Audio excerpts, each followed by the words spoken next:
saindo do caos financeiro. Você vai entender o porquê. Lucas 12, 33 e 34 vai dizer assim: vendei vossos bens e dais esmolas, fazei bolsas que não envelheçam, tesouro no céu que jamais acabe, onde o ladrão não chega e a traça não destrói. Porque onde estiver o vosso coração, o vosso tesouro, aí estará também o vosso coração. Lembra nos 2 últimos domingos, onde eu falava que Jesus ele nos dá um mandamento que é quase impossível a nós, seres humanos, né? Não andar ansioso. E eu deixei bem claro que se Deus dissesse para nós assim, olha, andem sobre as águas, talvez aqui a maioria tinha fé para isso. Mas para não andar ansioso é muito difícil. Mas este é o mandamento dele. E ele diz, não andem ansioso por roupa, comida, bebida. Deus sabe que vocês precisam dessas coisas. Preocupem-se em serem justos e se assim forem, Deus vai sustentar vocês. Vai.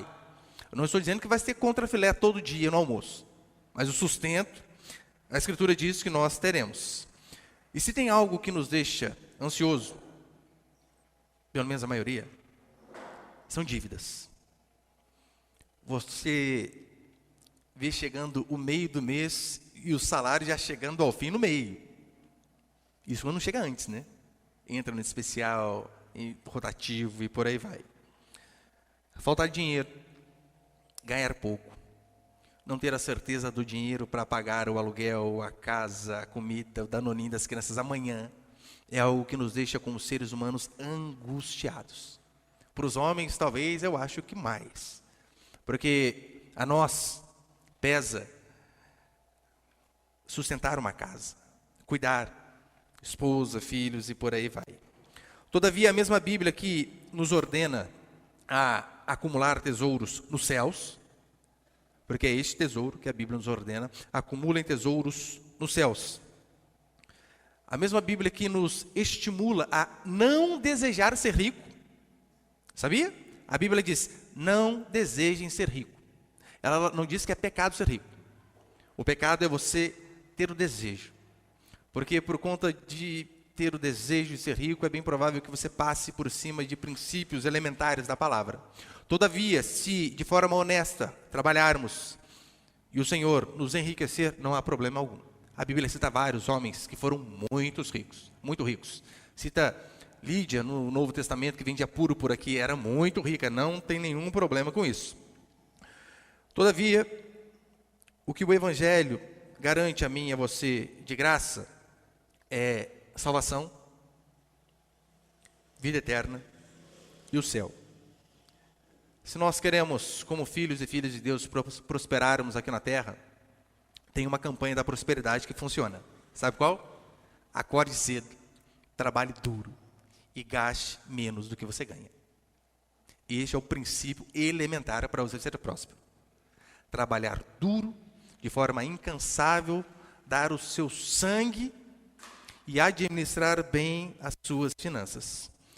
Mas como eu disse, a mesma Escritura que nos ordena a acumularmos tesouro no céu, ela não nos proíbe de orarmos e batalharmos para sermos prósperos aqui. Tanto é que João diz assim, eu oro para que vocês sejam prósperos, assim como é próspera a tua alma. Está vendo? Não tem problema em orarmos para Deus prosperar, em nos qualificarmos para que Deus nos prospere, sendo de forma honesta e justa, não há problema nenhum.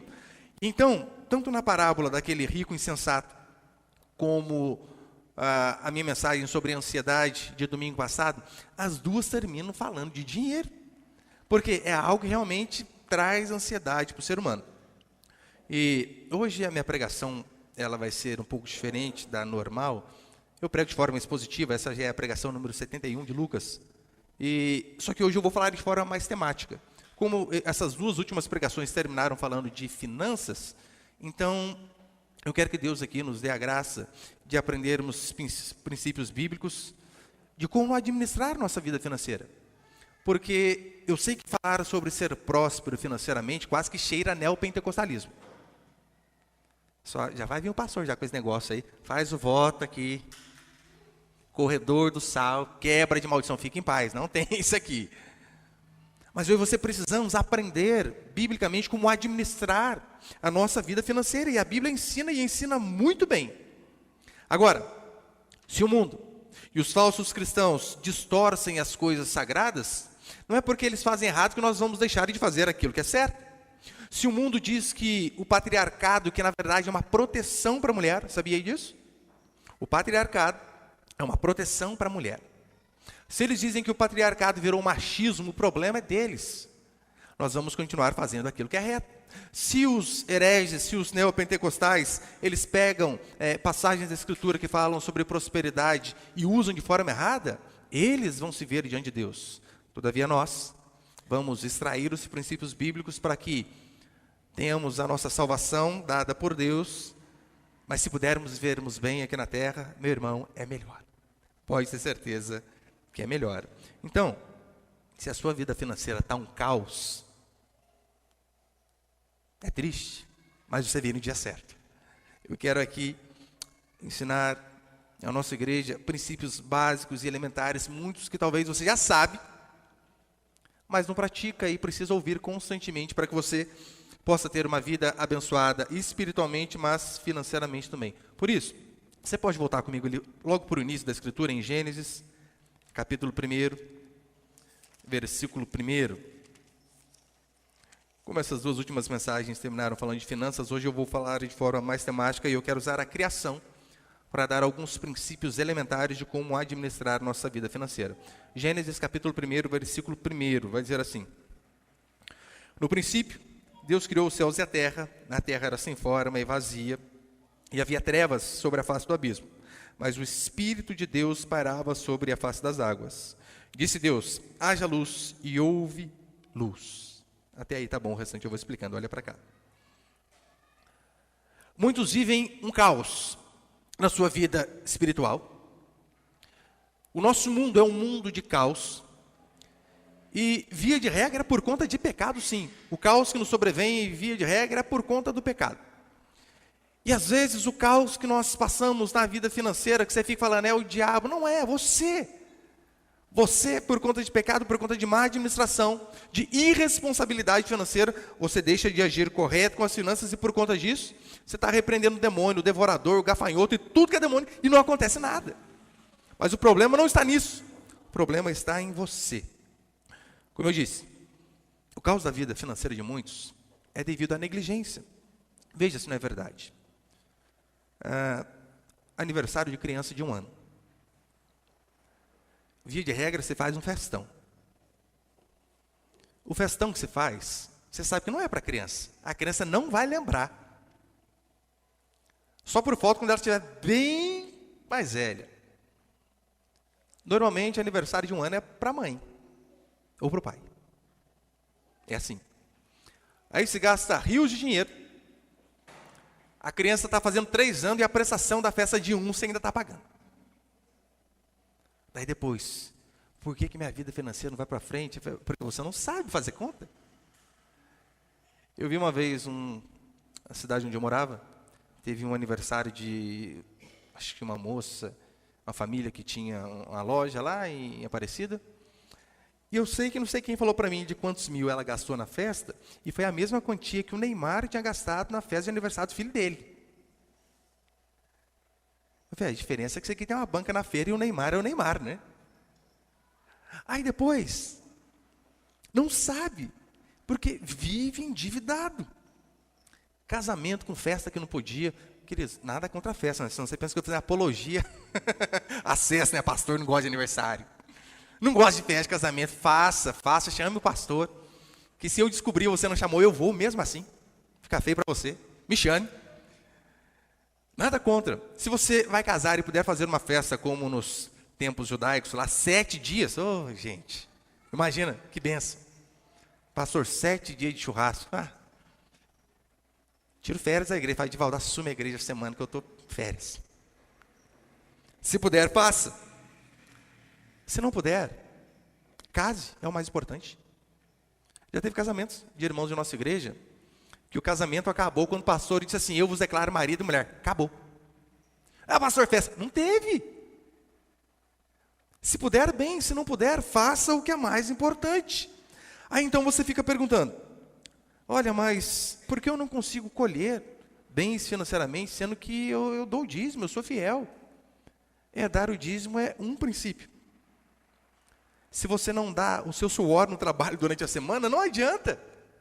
Essas coisas precisam andar juntas, fazer as coisas com excelência. É tão certo que em Gênesis 2, vai só uma página para frente, é Gênesis 2, versículo 5. Olha o que a Escritura vai dizer. Quando o Senhor Deus fez a terra e os céus, ainda não havia nenhuma planta do campo. Nenhuma planta do campo na terra e nenhuma erva do campo havia brotado, pois o Senhor Deus ainda não havia feito chover sobre a terra e nem havia o homem para lavrar a terra. Não havia chuva. Por conta disso, a terra não tinha dado fruto.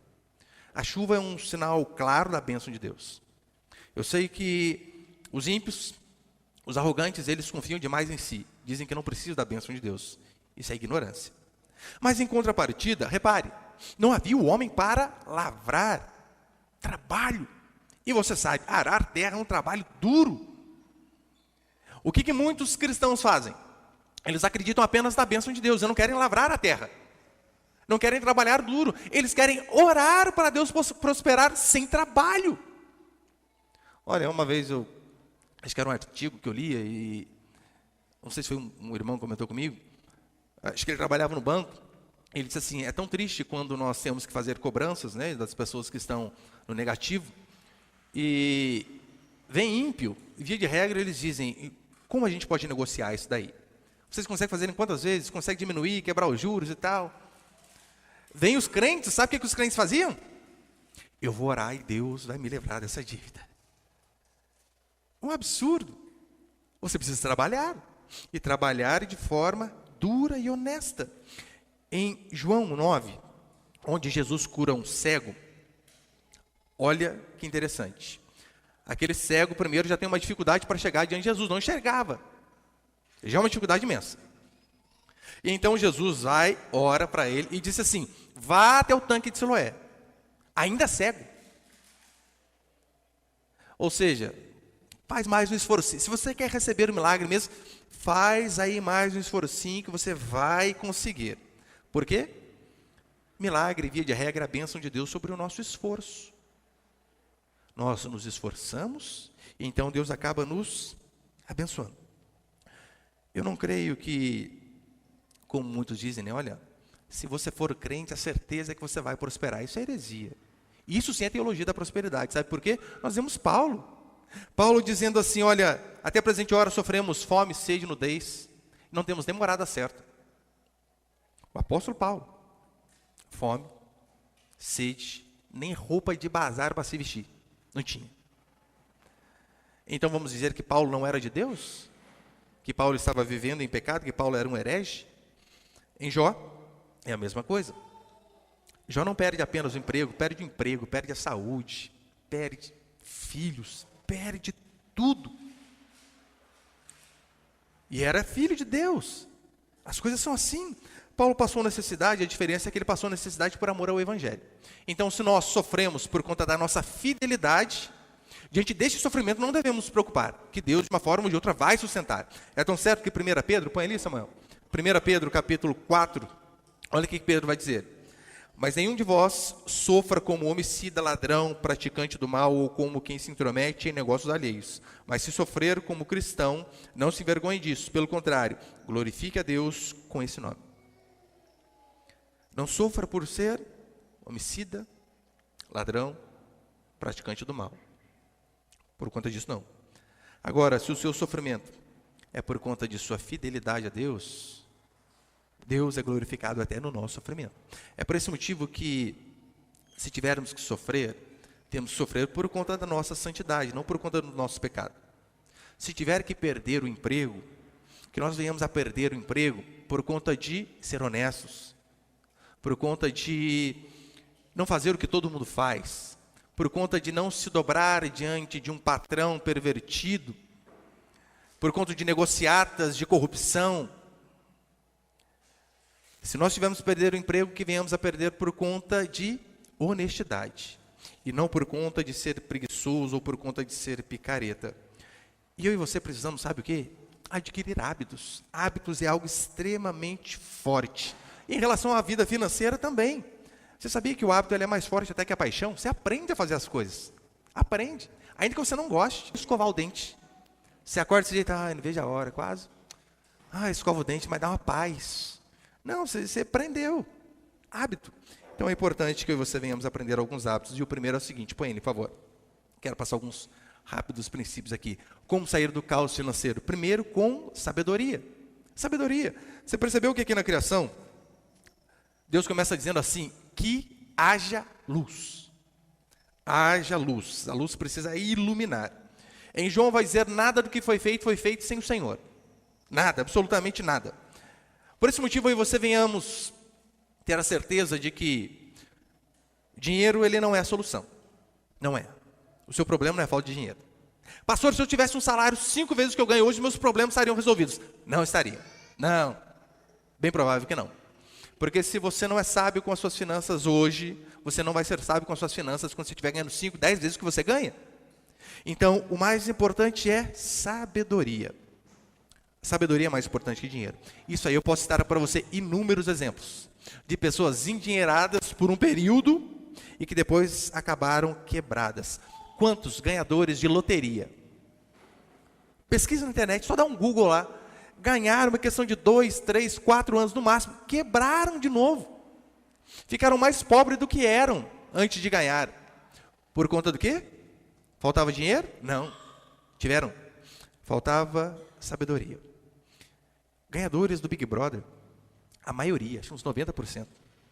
Ganharam lá seus milhões, ganharam em publicidade, em propaganda, e depois ficaram quebrados de novo. Eu acho que, se eu não me engano, só aquela moça, Cida, acho que ela ganhou o segundo ou terceiro, estava pesquisando lá. Ela foi um pouco mais sábia e pegou o dinheiro dela e investiu em imóveis. Imóveis dá retorno. Você vive de aluguel e, querendo ou não, o valor ainda está ali. Uma das mais simples. Comprou um monte de casa com dinheiro e ganhou. Não gastou nada. Então, ela foi uma das únicas que conseguiu manter a sua fortuna, porque dinheiro não traz sabedoria. Não, não traz. Todavia, a sabedoria pode trazer dinheiro.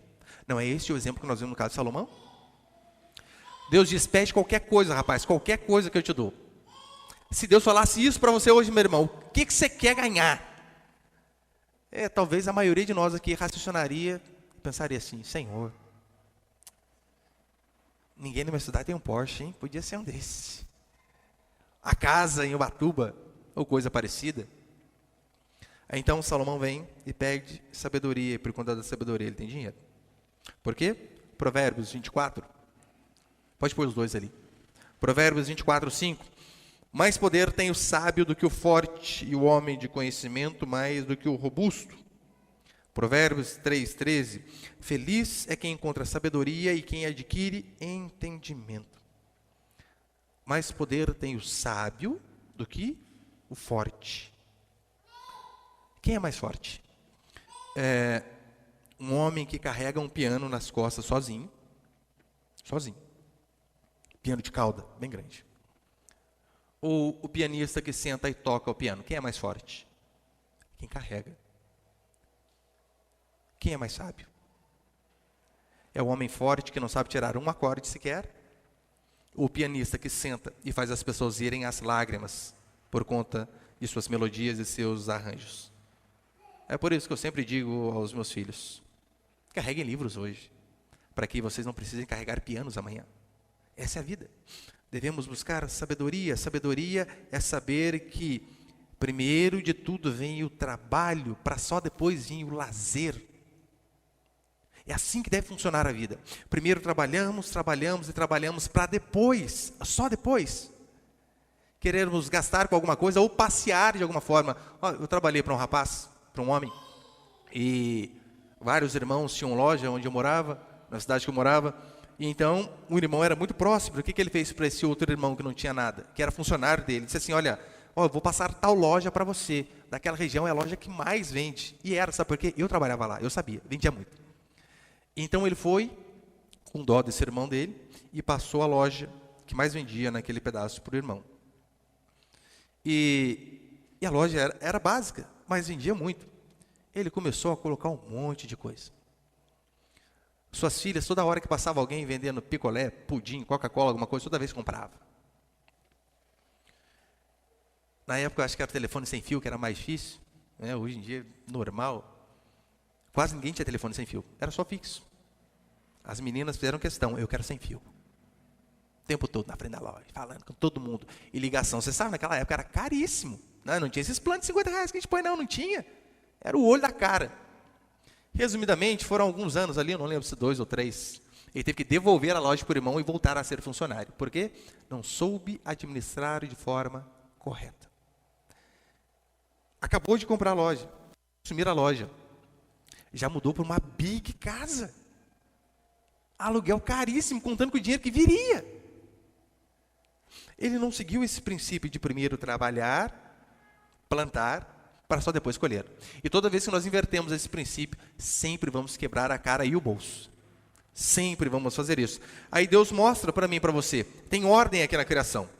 Ele trabalha 6 dias, para depois de 6 dias de trabalho descansar 1. O que a maioria quer fazer hoje? Eu quero descansar 6 e trabalhar 1, e olha lá, se esse 1 for feriado, joia, melhor ainda. Não querem saber de trabalhar, depois reclamam porque não prosperam. Olha, o pastor da nossa igreja de Moreira, ele quando era empresário, chegou a ter 3 restaurantes, de uma vez só. E muito sábio, muito próspero, e ele conta que, antes dele ter um Mitsubishi, que era só ele que tinha um carro importado na cidade dele, ele por tempos dormiu num Fusca. O Fusca era a casa dele.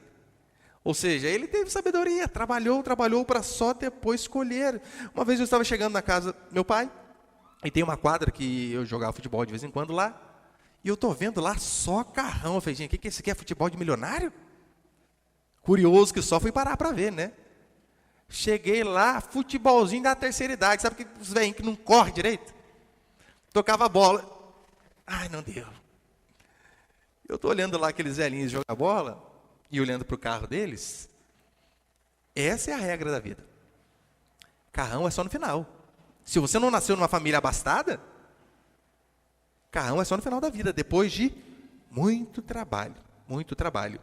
Bill Gates, uma vez, ele foi dar uma palestra em uma escola, e ele subiu em uma plataforma, e ele disse 5 palavras apenas para a plateia.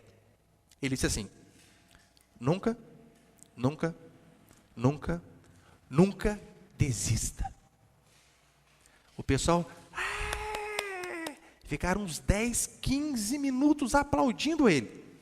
Eu pergunto para vocês, eles estavam aplaudindo essas 5 palavras, na verdade foram 2?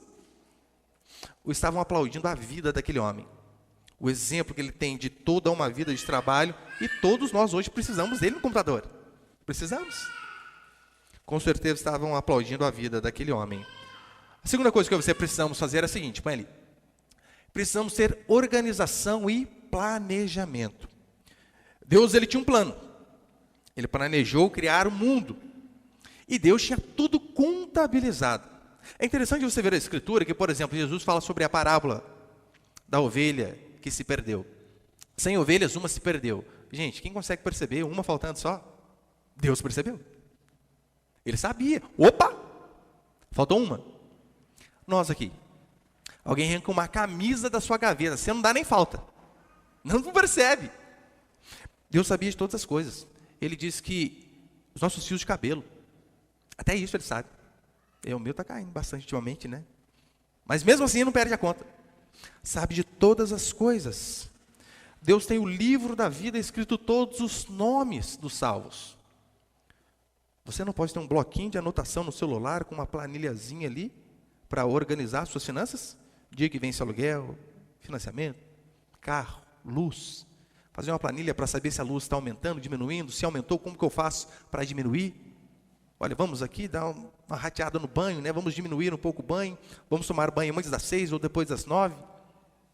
Água, gastando muito. Será que eu não consigo pegar a água da máquina e jogar no quintal? Eu preciso jogar a água da máquina, que já tem um certo cheiro, fora, para usar a água limpa no quintal? Planejamento. Planejamento é essencial. Deus tem um livro para não perder nada. Agora, você imagina se Deus fosse relapso, como muitos. Imagina. Imagina você chega lá no céu, tá a filhinha, né? Resgatar a espinda, vem aqui, faz a filhinha aqui, né? Daí chega lá, quem que é o pastor mesmo? Calma, deixa eu ver se não está no outro livro. Gente, perdi o livro da igreja de vocês. Que coisa. Imagina a tristeza. Ainda bem que ele não é como nós. É triste saber que muitas pessoas não sabem nem quanto ganham. Sabia? Não sabe. Quando você ganha, você vai entrando, a gente vai contando lá, né? Vai gastando, só vê quando vê a fatura. Só vê quando está no negativo. Não tem o mínimo de controle, por isso eu e você não podemos ser relapsos. Eu e você devemos ter prioridades, devemos ter planejamento. Eu sei que você pensa assim, pastor, mas são tantas opções, tantas coisas que precisamos fazer. É por isso que você deve definir aquilo que é prioridade, aquilo que deve vir primeiro. Olha o exemplo de Deus. Qual que era o objetivo dele na criação? O homem.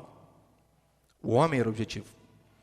Então ele gasta 5 dias e grande parte do sexto fazendo as coisas. Que haja luz. Depois faz separação das coisas, plantas, animais. Vai fazendo tudo. Para só no finalzinho do sexto dia criar o homem. Organização. Objetivo e prioridade. Colocar as coisas fora de ordem pode matar o seu objetivo. Imagina se Deus fizesse no primeiro dia, onde tudo era escuro. Acabou, não ia ter homem, não ia ter ser humano. Mas e se Ele nos fizesse no meio? Teríamos dificuldade, provavelmente não sobreviveríamos também. Mas Ele sabe, planejou e teve prioridade. Já que o meu objetivo é o homem, eu prepararei tudo antes, para só depois que estiver tudo pronto, eu venho e o coloco. É assim que devem ser feitas as coisas. Agora, quantos aqui não invertem a prioridade? Se preferem carro a casa.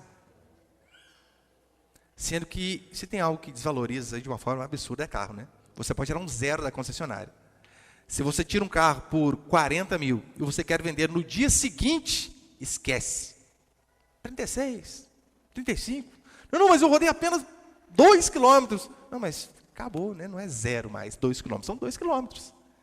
Então as pessoas vão invertendo as prioridades. Eu lembro que eu servi 10 anos no quartel e eu cansei de ver soldados, eu fui soldado, né, desde 2004, eles pegavam o primeiro engajamento, começavam a receber um pouco mais, em vez de usarem a cabeça, como eu e alguns outros amigos fizemos, de, olha, vamos separar tantos % para fazer um estudo digno, fazer um cursinho, aprender alguma coisa. Eles não faziam isso. Eles faziam, a primeira coisa era comprar um carro ou uma moto. Hoje talvez ainda deve ser assim. Eu lembro que tinha um soldado lá do meu batalhão que o carro dele era melhor do que o do comandante. Eu falei, cara, mas seu carro é melhor do que o do capitão, hein? Que coisa! O capitão andando de Fiat Uno. E você nesse daí? Só que, via de regra, eles tinham um carro ali por 4 anos, davam baixa e precisavam vender para pagar o financiamento e ainda não tinham terminado de pagar. Ainda faltava muito. Eles apenas alugavam um carro durante um período e depois ficavam sem. São meninos que fazem isso. Por isso eu e você devemos avaliar nossos gastos, devemos avaliar o nosso investimento. Uma vez o irmão me disse, né? Pastor, eu acho que o senhor precisa trocar de carro. Eu disse a ele, não dá, não tem dinheiro. Ele disse, mas olha, o carro o senhor gastou com isso, com aquilo. Junta aí em 6 meses. É o dinheiro que daria para você trocar com um carro um pouquinho mais novo, daria menos problema. Eu falei, puxa, verdade. E foi isso que eu fiz. Falei, tá certo. Dei uma apertadinha aqui e ali, falei, assim tem que ser feito. Uma vez eu aconselhava uma moça, e eu dizia para ela assim, olha, ela com 2 filhos na escola particular, quanto você paga em cada um? Era questão de R$900 cada um. Mais ou menos isso, né? Você imagina, só aí 2 mil só de mensalidade. E eu chamo, se der para conversar, né? Fulano, fala aí para mim o que é artigo.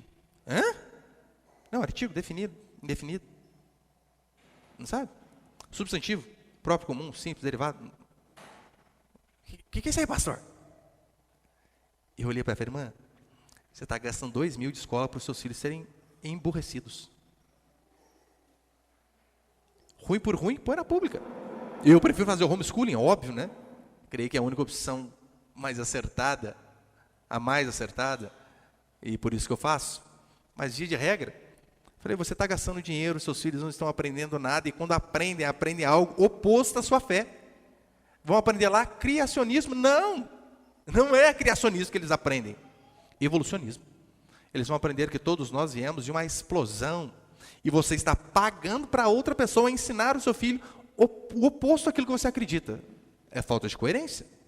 Deus avaliou o que estava fazendo e viu que era bom. Por isso eu e você devemos fazer isso também. Antes de comprar alguma coisa, avaliar. Se você faz a seguinte pergunta: tal coisa que eu quero comprar é necessidade ou é desejo? Se isso daqui eu vou precisar fazer uma dívida alta, mas é para uma renda maior, vai me capacitar a trabalhar, ou é apenas algo que vai desvalorizar? Você deve avaliar. Eu sempre falo lá em casa, é coisinhas bobas, você pensa que não? Lá em casa nós fazemos compra uma vez por mês. Sabe o que eu faço toda vez que a gente faz a compra? Almoço. Óbvio. E enche a barriga. Por quê? Vá ao supermercado de barriga vazia para você ver. Coisa que você nem imaginava, você compra. Tem um dia lá, eu morto de fome. Nossa, palmito, né? Tantos anos não como palmito. Compra palmito. Eu sei que... facada que eu tomei depois. Eu falei, não, o que é isso? Tem que encher, nem que for 2 miojos. Coma! Como antes de fazer compra, você vai ver que você vai ter uma economia enorme. Então, eu e você devemos avaliar tudo. E a terceira coisa, já estou terminando, põe ali, por favor. O que eu e você devemos ter é criatividade. Por que criatividade? Veja, Deus teve uma baita de uma diversidade aqui na criação. Ele não fez robôs, nada em série, não seguiu o exemplo de Henry Ford, né? Ainda bem. Nada, Deus teve uma diversidade, ele foi criativo. E o que é ser criativo? É pensar diferente da maioria. É agir diferente da forma que todo mundo tem agido. Enquanto todos estão parados, você tentar um caminho diferente. Todas as vezes você vai conseguir êxito? Não. Mas se você não tentar, você nunca vai conseguir. Precisamos aprender a ser criativo. E a pandemia, de fato, ela veio para fazer com que muitos brasileiros se reinventassem. Porque, de repente, está tudo online, a gente não está fazendo nada. E aí, então, eu estou um dia na casa de um irmão aqui da nossa igreja, tem uma companhia de festa. E na época da pandemia, né? E eu estou vendo ele lá, ele fazendo a animação de aniversário online. Eu falei, mas que desgrama que é essa aqui? O que você está ganhando para animar o pessoal pelo celular? É tu. Ele ficava na frente ali, agora quem vai pegar para mim tal coisa? E ele ali, a criançada saía correndo e buscava, parabéns para você conseguiu. Eu falei, nossa Deus, cara. Se virar. Tivemos que aprender a nos virar. E quem, meu querido, aprendeu a mexer com coisas de internet nessas épocas de pandemia, ganhou muito dinheiro. Porque tudo ficou desse jeito. Você deve evitar a todo custo fazer dívidas. A não ser em raríssimos casos. Por exemplo, tinha um irmão da nossa igreja que ele era caminhoneiro e ele trabalhava para os outros. E ganhava pouco ali, né? O básico para sustentar a família. E eu disse a ele, irmão, por que você não compra um caminhão? Ele, mas caminhão é caro. E ele então começou a explicar as coisas para mim. E com a conta que ele fez, o caminhão rodando, o que acontecia? O caminhão se pagava, eu não lembro se era 1.200, 1.500 a prestação lá, não lembro. Redonda aí, 1.500. Só sei que ele colocando o caminhão dele para rodar, o caminhão dele gerava mais ou menos ali uns 1.800 por mês. Eu falei, olha, você vai pagar uma prestação de 1.500, mas o caminhão vai se pagar, ainda vai sobrar R$300 para você. E então ele comprou um caminhão, colocou uma pessoa para trabalhar e continuou trabalhando em outro caminhão. Ou seja, o caminhão foi se pagando sozinho. Esse é um tipo de dívida que compensa, quando é para você ganhar mais, conseguir alguma coisa. Ou, no caso, financiamento de casa também, né? Na maioria das vezes, financiamento de casa compensa, porque para a maioria da gente que é pobre, a casinha básica de meio lote hoje, acho que com 180, 200 mil, como você junta isso? Pagando aluguel? Impossível. Então, o financiamento talvez seja melhor. Mas se eu e você formos criativos, isso é de suma importância. Você olhar, o pessoal está parado, eu preciso fazer algo diferente. Igual os jovens aqui, eu fico louco da vida. Imagina, você está aqui, você é jovem. Seu pai não tem muita condição financeira. Seus pais têm uma vida normal. E então, você está esperando o que é para trabalhar, criatura?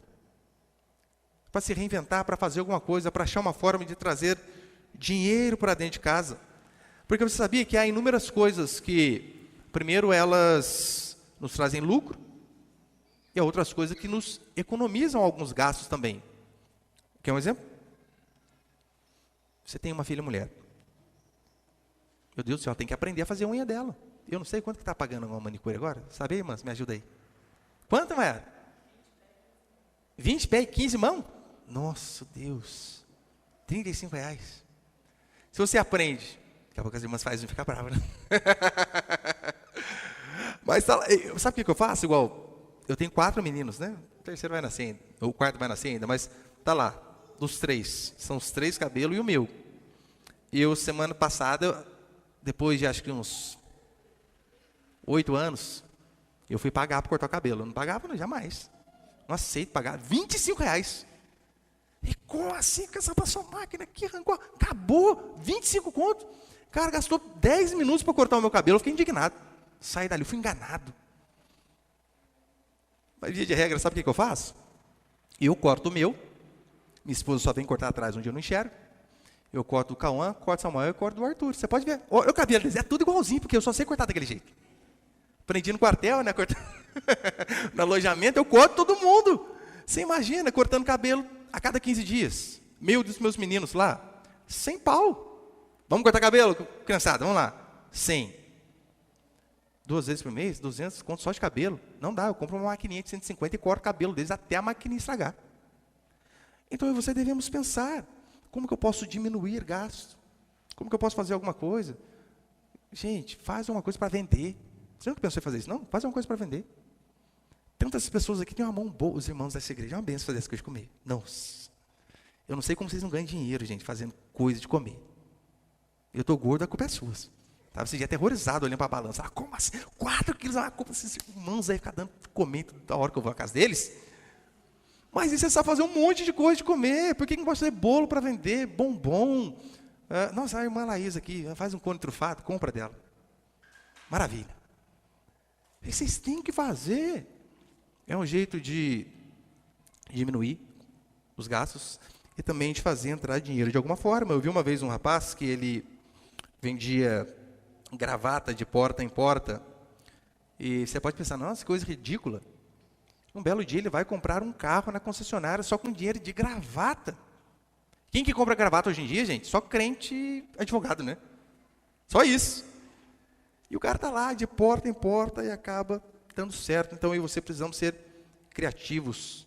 Deus disse que haja luz. Se nós queremos ser prósperos financeiramente, precisamos aprender a falar, a pedir emprego e às vezes pedir para trabalhar de graça. Ah, eu estou sem trabalhar. Chega lá numa empresa, num depósito, alguma coisa. Ah, pastor, não funciona. Você sabe que funciona porque eu já fiz com meu filho, você sabe que deu certo, né? Mas o pessoal da internet não sabe, vou explicar. Meu filho está lá há 14 anos já, comendo igual pedreiro, de jejum. E essa mulher que tem por dinheiro dentro de casa, não dá, está gastando demais, né? Eu fui lá, levei lá um depósito, meu amigo, falei, põe aqui para trabalhar um mês, não precisa pagar salário, não. Primeiro para aprender a ralar um pouco, importante, né? O homem tem que aprender a ralar. Daí fica aí, trabalhando um mês, se vocês gostarem do serviço dele, bem, senão ele aprendeu o serviço, pelo menos aprendeu um ofício, né? Durante um mês, tem um monte de coisa de depósito. Ele ficou quase 2 anos e meio trabalhando no depósito. Saiu porque falou, pai, eu quero tentar outra coisa. Eu falei, então beleza, vamos tentar outra coisa. Mas começou trabalhando de graça? Por que nós não podemos fazer isso? Podemos, ofereça-se para trabalhar, tenha disposição para começar pequeno. Esse é o problema de muitos, eles querem começar um mega empresário, já ganhando milhões. Se esquecem que, via de regra, nós começamos sempre pequenos. Adão e Eva começou com 2 para povoar o mundo.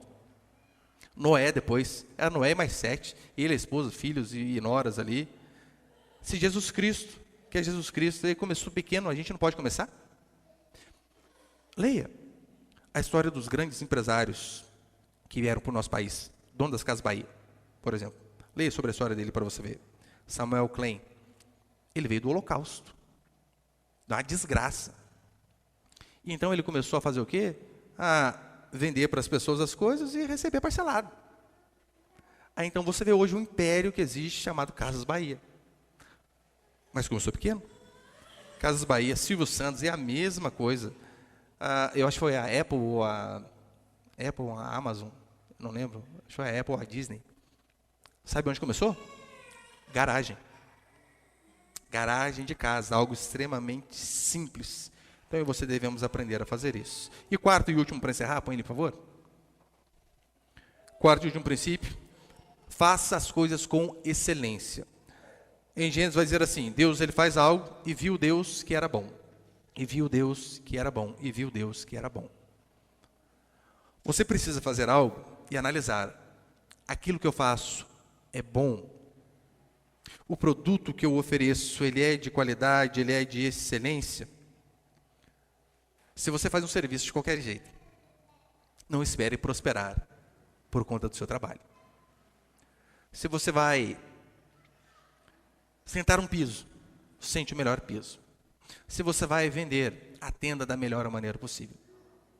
Se você vai investir, estude, analise, pense muito bem, mas faça tudo com excelência. Como eu falei, não adianta você dizer, olha, pastor, mas eu sou fiel no dízimo. E você trabalha de forma porca. Não adianta.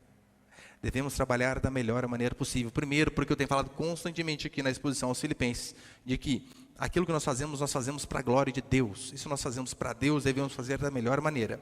E se assim fizermos, é bem provável que seremos prósperos.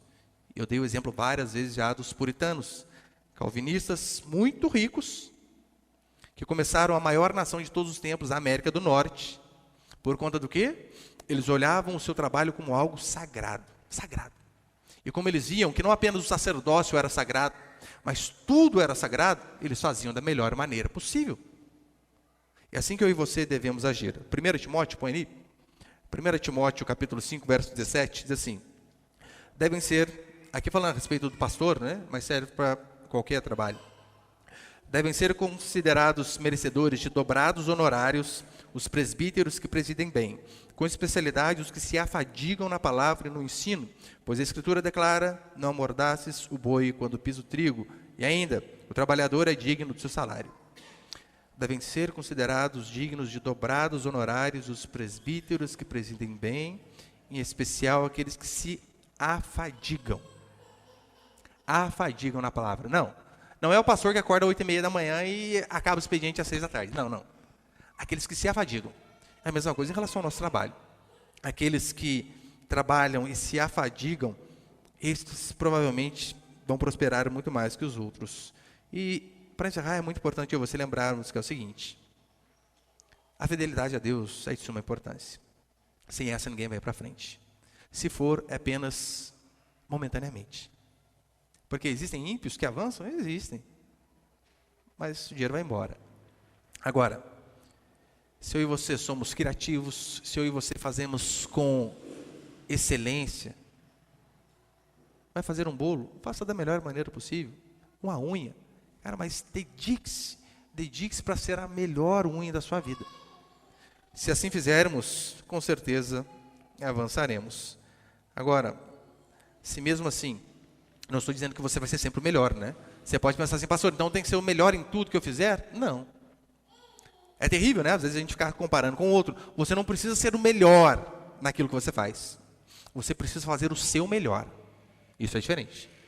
Se você faz o seu melhor, e mesmo assim há outro que ganha mais que você, ou coisa parecida, fique tranquilo. O que importa é fazer o seu melhor. Esse dia eu estava dando exemplo do meu filho. Eu falei, filho, teve um dia eu fui vender tal coisa, e eu lembro que eu fui em 70 lojas, sem exagero, 70 lojas. Não vendi nada. 70 nãos na cara. Ele disse, pai, mas o que adiantou, né? Tantos lugares o dia inteiro, sem comer, tentando vender as coisas, nada. Eu falei para ele, olha, não consegui. Mas eu tenho a consciência em paz de que eu fiz o meu melhor. O dia inteiro trabalhando debaixo do sol. É por isso que na parábola dos talentos, Deus ele não compara o que ganhou 5 com o que ganhou 2, com o que ganhou 1. Mas ele compara cada um consigo mesmo. Ele diz, olha, você ganhou 5 e multiplicou mais 5? Joia. O que ganhou 2? Se tinha 2 e multiplicou mais 2? Joia. Você que tinha 1. Não, ele não compara com o que tinha 5, que tinha mais talento. Não, ele compara com ele mesmo. Porque você não fez o seu melhor. E é assim que eu e você devemos fazer o nosso melhor. E é óbvio, né? A generosidade também é de suma importância. Por quê? Deus, ele faz todas as coisas e praticamente dá para Adão de brinde, né? Adão, ó, já fiz tudo. Agora viva. Você sabe qual foi o primeiro dia de trabalho de Adão aqui na Terra? Sabe? Folga. Imagina, hein? Vem aqui, Adão. Fiz tudo. Agora você começa. Quanto, senhor, hoje? Não, hoje é folga, rapaz. Vem aqui descansar um pouquinho, vem. Descansa um pouquinho aqui, que só no outro dia você começa. Fez tudo. Muitas vezes eu e você não avançamos financeiramente por conta de avareza. Isso é verdade, somos avarentos. Avarentos em relação a Deus, porque Deus nos dá tudo, sabedoria, inteligência. Deus abre porta de emprego. E nós fazemos o quê? Somos ingratos. Nem 10% às vezes lembramos de devolver. E queremos ser prósperos na vida, de que jeito? Imagina o seguinte, o empresário, ele chama você para fazer um negócio. Olha, vamos aqui vamos trabalhar junto, uma sociedade. Então esse empresário, ele entra com tudo e você não entra com nada. E ele diz, mesmo você não entrando com nada, de todo o lucro que nós ganharmos, 90% vai ficar com você. Só 10% para mim. Você entraria numa sociedade dessa? Óbvio. É isso que Deus faz conosco. Só que muitas vezes nós não devolvemos aquilo que Ele pede. Avareza. O avarento não vai para frente. Eu, claro, né, não sou terrorista de forma alguma, que tem pessoas que dizem, por que se você não dá o dinheiro aqui, você vai gastar no médico? Terroriza o povo, né? Deus me livre. Deus me livre. O dízimo não está relacionado com salvação, a generosidade não está relacionada com salvação, de forma nenhuma. Mas você sabia que o dinheiro, via de regra, ele é como um adubo, né? Quando você junta muito adubo junto, fede. O adubo espalhado, ele fertiliza. E a generosidade faz isso. Portanto, se a sua vida financeira está ruim, e você começar a seguir esses princípios aqui da criação, com o tempo você vai ver melhoras. Não vou prometer para você que é do dia para a noite. Não. Tempo. Mas se você for paciente, você vai ver. Economize, avalie, pense bem no que você vai gastar, veja se é necessidade ou se é desejo. Não estou dizendo para você ser mão de vaca também, claro que não, né? Daí vão na sua casa, lá você compra o que Guaraná, lá meus filhos ficavam bravos quando comprava xereta. Pai, que Guaraná horrível. Parece mel, tão doce que é o negócio. Não precisa tanto, né? Xereta o nome do negócio lá. Mas se eu e você seguirmos os princípios da criação, nós conseguiremos também transformar o caos no paraíso. Amém, meus irmãos?